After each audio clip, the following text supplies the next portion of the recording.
श्रीगणेशाय नमः। अथ श्री दरिद्रनाशन विष्णु स्तोत्र।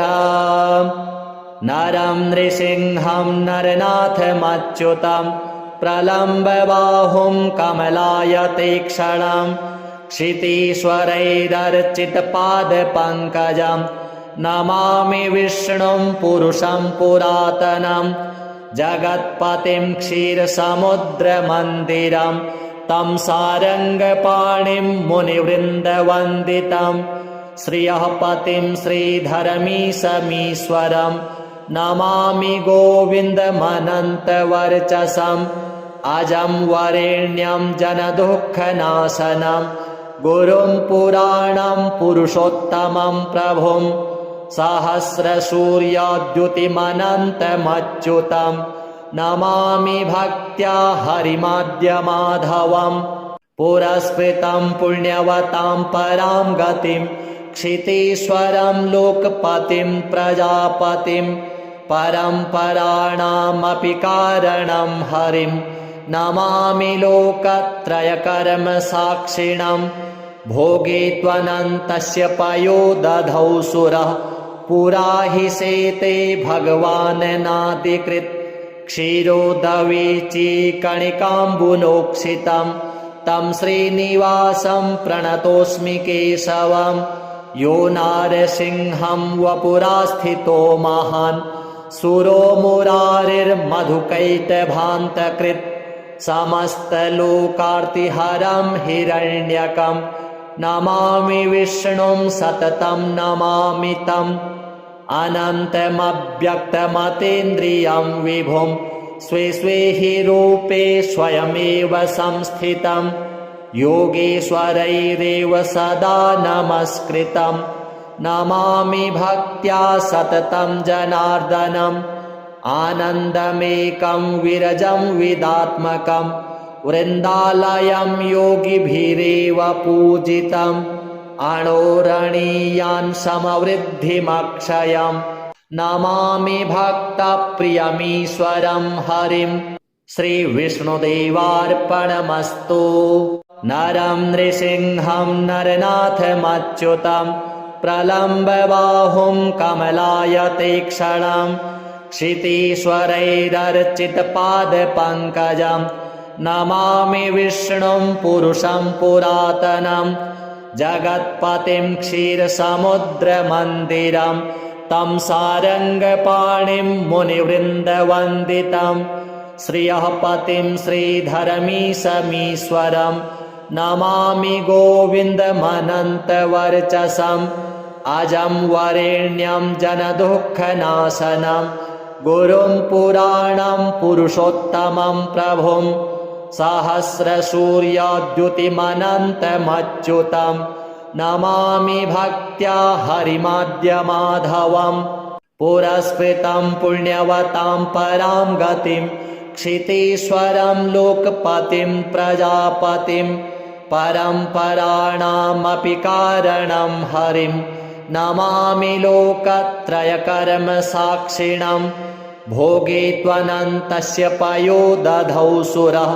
पुरा हि शेते भगवान् नादिकृत् क्षीरोदवीचीकणिकाम्बुनोक्षितं तं श्रीनिवासं प्रणतोऽस्मि केशवं यो नारसिंहं वपुरास्थितो महान्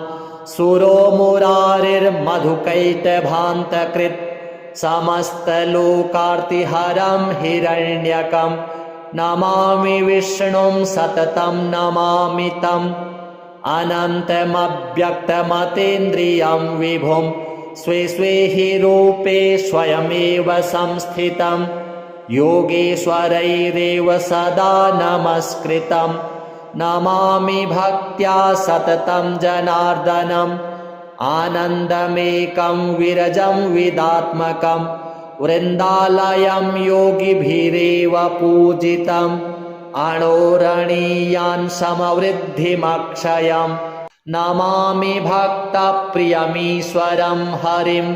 श्रीविष्णुदेवार्पणमस्तु।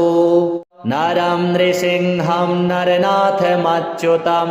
प्रलम्बबाहुं कमलायतेक्षणं क्षितीश्वरैरर्चितपादपङ्कजं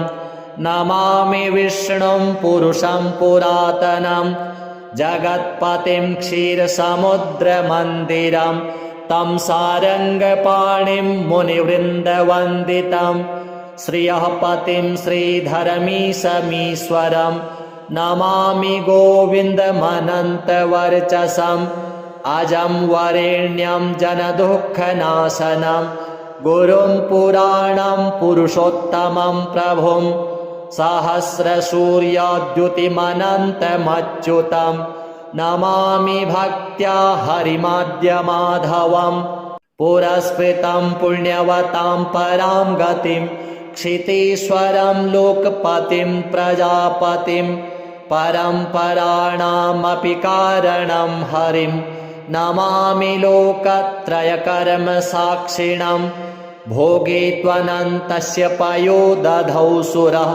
पुरा हि शेते भगवान् नादिकृत् क्षीरोदवीचीकणिकाम्बुनोक्षितं तं श्रीनिवासं प्रणतोऽस्मि केशवं यो नारसिंहं वपुरास्थितो महान् सुरो मुरारिर्मधुकैटभान्तकृत् समस्तलोकार्तिहरं हिरण्यकं नमामि विष्णुं सततं नमामि तम् अनन्तमव्यक्तमतीन्द्रियं विभुं स्वे स्वे हि रूपे स्वयमेव संस्थितं योगेश्वरैरेव सदा नमस्कृतं नमामि भक्त्या सततं जनार्दनम् आनन्दमेकं विरजं विदात्मकं वृन्दालयं योगिभिरेव पूजितम् अणोरणीयान् समवृद्धिमक्षयं नमामि भक्तप्रियमीश्वरं हरिं श्रीविष्णुदेवार्पणमस्तु नरं नृसिंहं नरनाथमच्युतं प्रलम्बबाहुं कमलायतेक्षणं क्षितीश्वरैरर्चितपादपङ्कजं नमामि विष्णुं पुरुषं पुरातनं जगत्पतिं क्षीरसमुद्रमन्दिरं तं सारङ्गपाणिं मुनिवृन्दवन्दितं श्रियः पतिं श्रीधरमीशमीश्वरं नमामि गोविन्दमनन्तवर्चसम् अजं वरेण्यं जनदुःखनाशनं गुरुं पुराणं पुरुषोत्तमं प्रभुं सहस्रसूर्यद्युतिमनन्तमच्युतं नमामि भक्त्या हरिमाद्यमाधवं पुरस्कृतं पुण्यवतां परां गतिं क्षितीश्वरं लोकपतिं प्रजापतिं परम्पराणामपि कारणं हरिं नमामि लोकत्रयकर्मसाक्षिणं भोगे त्वनन्तस्य पयो दधौ सुरः पुरा हि शेते भगवान् नादिकृत् क्षीरोदवीचीकणिकाम्बुनोक्षितं तं श्रीनिवासं प्रणतोऽस्मि केशवं यो नारसिंहं वपुरास्थितो महान् सुरो मुरारिर्मधुकैटभान्तकृत् समस्तलोकार्तिहरं हिरण्यकं नमामि विष्णुं सततं नमामि तम् अनन्तमव्यक्तमतीन्द्रियं विभुं स्वे स्वे हि रूपे स्वयमेव संस्थितं योगेश्वरैरेव सदा नमस्कृतं नमामि भक्त्या सततं जनार्दनम् आनन्दमेकं विरजं विदात्मकं वृन्दालयं योगिभिरेव पूजितम् अणोरणीयान् समवृद्धिमक्षयं नमामि भक्तप्रियमीश्वरं हरिं श्रीविष्णुदेवार्पणमस्तु नरं नृसिंहं नरनाथमच्युतं प्रलम्बबाहुं कमलायतेक्षणं क्षितीश्वरैरर्चितपादपङ्कजं नमामि विष्णुं पुरुषं पुरातनं जगत्पतिं क्षीरसमुद्रमन्दिरं तं सारङ्गपाणिं मुनिवृन्दवन्दितं श्रियः पतिं श्रीधरमीशमीश्वरं नमामि गोविन्दमनन्तवर्चसम् अजं वरेण्यं जनदुःखनाशनं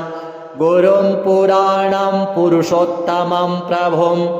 सहस्रसूर्यद्युतिमनन्तमच्युतं नमामि भक्त्या हरिमाद्यमाधवं पुरस्कृतं पुण्यवतां परां गतिं क्षितीश्वरं लोकपतिं प्रजापतिं परम्पराणामपि कारणं हरिं नमामि लोकत्रयकर्मसाक्षिणं भोगे त्वनन्तस्य पयो दधौ सुरः पुरा हि शेते भगवान् नादिकृत् क्षीरोदवीचीकणिकाम्बुनोक्षितं तं श्रीनिवासं प्रणतोऽस्मि केशवं यो नारसिंहं वपुरास्थितो महान् सुरो मुरारिर्मधुकैटभान्तकृत् समस्तलोकार्तिहरं हिरण्यकं नमामि विष्णुं सततं नमामि तम् अनन्तमव्यक्तमतीन्द्रियं विभुं स्वे स्वे हि रूपे स्वयमेव संस्थितं योगेश्वरैरेव सदा नमस्कृतं नमामि भक्त्या सततं जनार्दनम् आनन्दमेकं विरजं विदात्मकं वृन्दालयं योगिभिरेव पूजितम् अणोरणीयान् समवृद्धिमक्षयं नमामि भक्तप्रियमीश्वरं हरिं श्रीविष्णुदेवार्पणमस्तु नरं नृसिंहं नरनाथमच्युतं प्रलम्बबाहुं कमलायतेक्षणं क्षितीश्वरैरर्चितपादपङ्कजं नमामि विष्णुं पुरुषं पुरातनं जगत्पतिं क्षीरसमुद्रमन्दिरं तं सारङ्गपाणिं मुनिवृन्दवन्दितं श्रियः पतिं श्रीधरमीशमीश्वरं नमामि गोविन्दमनन्तवर्चसम् अजं वरेण्यं जनदुःखनाशनं गुरुं पुराणं पुरुषोत्तमं प्रभुं सहस्रसूर्यद्युतिमनन्तमच्युतं नमामि भक्त्या हरिमाद्यमाधवं पुरस्कृतं पुण्यवतां परां गतिं क्षितीश्वरं लोकपतिं प्रजापतिं परम्पराणामपि कारणं हरिं नमामि लोकत्रयकर्मसाक्षिणं भोगे त्वनन्तस्य पयो दधौ सुरः पुरा हि शेते भगवान् नादिकृत् क्षीरोदवीचीकणिकाम्बुनोक्षितं तं श्रीनिवासं प्रणतोऽस्मि केशवं यो नारसिंहं वपुरास्थितो महान् सुरो मुरारिर्मधुकैटभान्तकृत् समस्तलोकार्तिहरं हिरण्यकं नमामि विष्णुं सततं नमामि तम् अनन्तमव्यक्तमतीन्द्रियं विभुं स्वे स्वे हि रूपे स्वयमेव संस्थितं योगेश्वरैरेव सदा नमस्कृतं नमामि भक्त्या सततं जनार्दनम् आनन्दमेकं विरजं विदात्मकं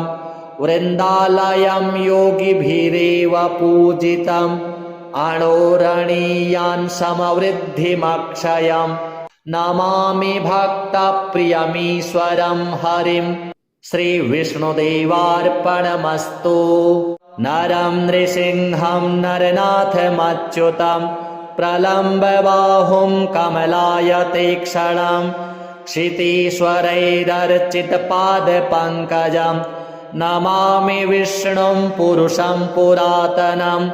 जगत्पतिं क्षीरसमुद्रमन्दिरं तं सारङ्गपाणिं मुनिवृन्दवन्दितं श्रियः पतिं श्रीधरमीशमीश्वरं नमामि गोविन्दमनन्तवर्चसम् अजं वरेण्यं जनदुःखनाशनं गुरुं पुराणं पुरुषोत्तमं प्रभुं सहस्रसूर्यद्युतिमनन्तमच्युतं नमामि भक्त्या हरिमाद्यमाधवं पुरस्कृतं पुण्यवतां परां गतिं क्षितीश्वरं लोकपतिं प्रजापतिं परम्पराणामपि कारणं हरिं नमामि लोकत्रयकर्मसाक्षिणं भोगे त्वनन्तस्य पयो दधौ सुरः पुरा हि शेते भगवान् नादिकृत् क्षीरोदवीचीकणिकाम्बुनोक्षितं तं श्रीनिवासं प्रणतोऽस्मि केशवं यो नारसिंहं वपुरास्थितो महान् सुरो मुरारिर्मधुकैटभान्तकृत् समस्तलोकार्तिहरं हिरण्यकं नमामि विष्णुं सततं नमामि तम् अनन्तमव्यक्तमतीन्द्रियं विभुं स्वे स्वे हि रूपे स्वयमेव संस्थितं योगेश्वरैरेव सदा नमस्कृतं नमामि भक्त्या सततं जनार्दनम् आनन्दमेकं विरजं विदात्मकं वृन्दालयं योगिभिरेव पूजितम् अणोरणीयान् समवृद्धिमक्षयं नमामि भक्तप्रियमीश्वरं हरिं श्रीविष्णुदेवार्पणमस्तु नरं नृसिंहं नरनाथमच्युतं प्रलम्बबाहुं कमलायतेक्षणं क्षितीश्वरैरर्चितपादपङ्कजं नमामि विष्णुं पुरुषं पुरातनं जगत्पतिं क्षीरसमुद्रमन्दिरं तं सारङ्गपाणिं मुनिवृन्दवन्दितं श्रियः पतिं श्रीधरमीशमीश्वरं नमामि गोविन्दमनन्तवर्चसम् अजं वरेण्यं जनदुःखनाशनं गुरुं पुराणं पुरुषोत्तमं प्रभुं सहस्रसूर्यद्युतिमनन्तमच्युतं नमामि भक्त्या हरिमाद्यमाधवं पुरस्कृतं पुण्यवतां परां गतिं क्षितीश्वरं लोकपतिं प्रजापतिं परम्पराणामपि कारणं हरिं नमामि लोकत्रयकर्मसाक्षिणं भोगे त्वनन्तस्य पयो दधौ सुरः पुरा हि शेते भगवान् नादिकृत् क्षीरोदवीचीकणिकाम्बुनोक्षितं तं श्रीनिवासं प्रणतोऽस्मि केशवं यो नारसिंहं वपुरास्थितो महान् सुरो मुरारिर्मधुकैटभान्तकृत् समस्तलोकार्तिहरं हिरण्यकं नमामि विष्णुं सततं नमामि तम् अनन्तमव्यक्तमतीन्द्रियं विभुं स्वे स्वे हि रूपे स्वयमेव संस्थितं योगेश्वरैरेव सदा नमस्कृतं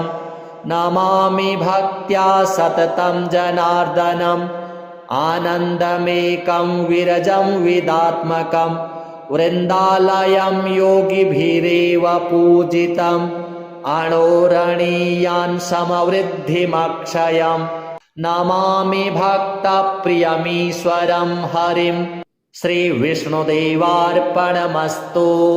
नरं नृसिंहं नरनाथमच्युतं प्रलम्बबाहुं कमलायतेक्षणं क्षितीश्वरैरर्चितपादपङ्कजं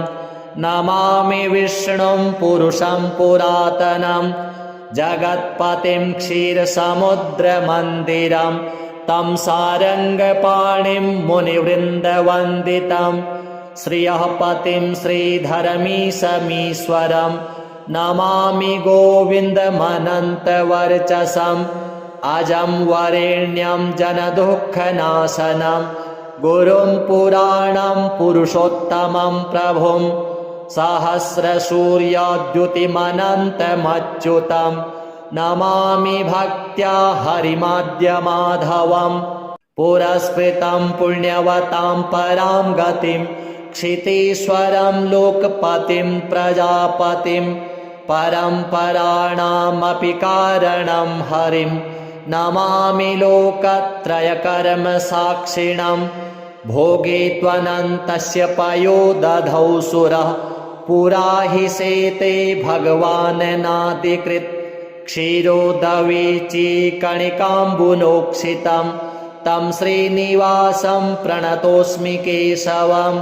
यो नारसिंहं वपुरास्थितो महान्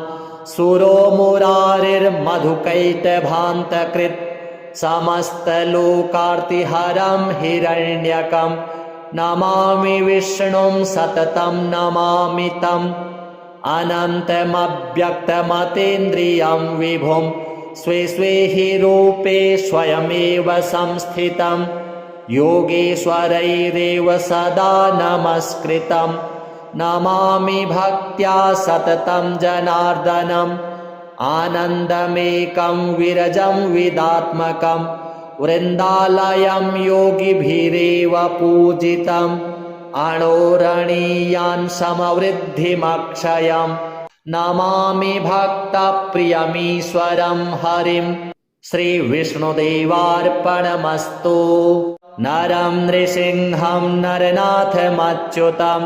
प्रलम्बबाहुं कमलायतेक्षणं क्षितीश्वरैरर्चितपादपङ्कजं नमामि विष्णुं पुरुषं पुरातनं जगत्पतिं क्षीरसमुद्रमन्दिरं तं सारङ्गपाणिं मुनिवृन्दवन्दितं श्रियः पतिं श्रीधरमीशमीश्वरं नमामि गोविन्दमनन्तवर्चसम्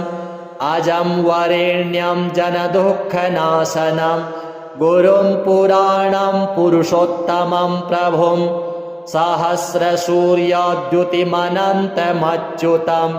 नमामि भक्त्या हरिमाद्यमाधवम् पुरस्कृतं पुण्यवतां परां गतिं क्षितीश्वरं लोकपतिं प्रजापतिं परम्पराणामपि कारणं हरिं नमामि लोकत्रयकर्मसाक्षिणं भोगे त्वनन्तस्य पयो दधौ सुरः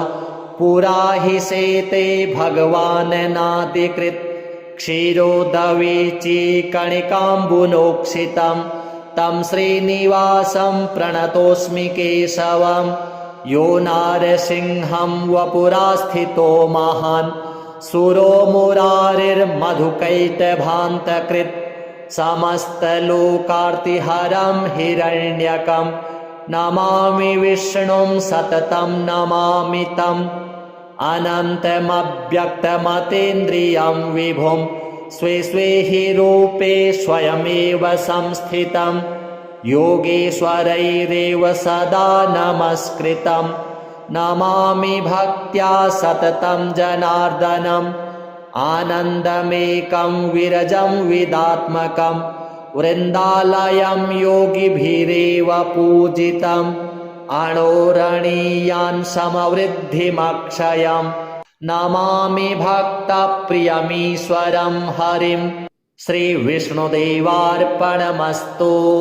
नरं नृसिंहं नरनाथमच्युतं प्रलम्बबाहुं कमलायतेक्षणं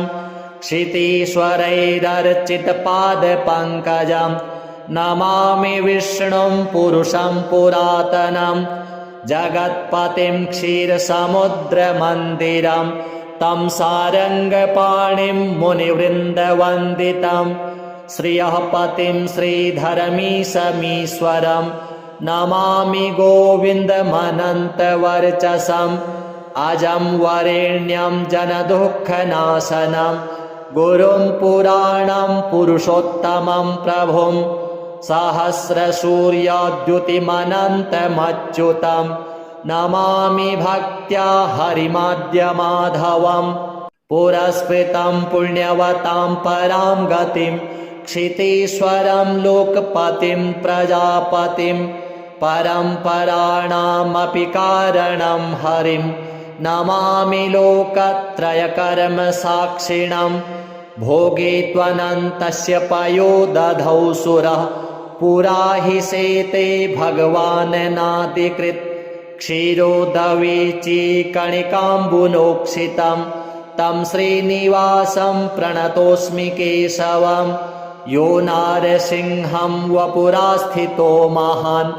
सुरो मुरारिर्मधुकैटभान्तकृत् समस्तलोकार्तिहरं हिरण्यकं नमामि विष्णुं सततं नमामि तम् अनन्तमव्यक्तमतीन्द्रियं विभुं स्वे स्वे हि रूपे स्वयमेव संस्थितं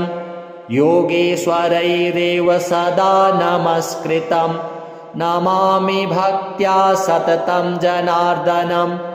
आनन्दमेकं विरजं विदात्मकं वृन्दालयं योगिभिरेव पूजितम्